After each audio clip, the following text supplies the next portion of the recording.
BJP ಅಧಿಕಾರದಲ್ಲಿ ಇದ್ದಾಗ ಅಥವಾ ಇರುವಾಗ ಗಡಿಯಲ್ಲಿ ಮರಿಯುದ್ಧಗಳು ನಡೆದಿದೆ. ಕಾಂಗ್ರೆಸ್ ಅಧಿಕಾರದ ಕಾಲದಲ್ಲಿ ಹಿರಿಯುದ್ಧಗಳು ನಡೆದಿದ್ದವು.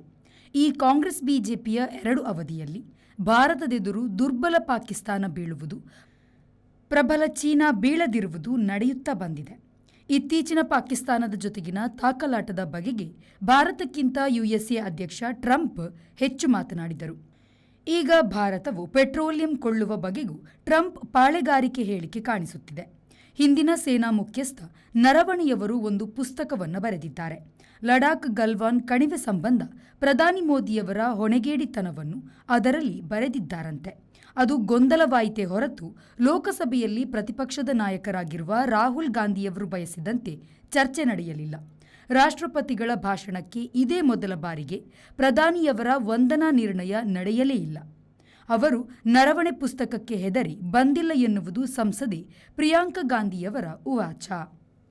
ಬ್ಯೂರೋ ರಿಪೋರ್ಟ್, ವಿ4 ನ್ಯೂಸ್, ದಿಲ್ಲಿ.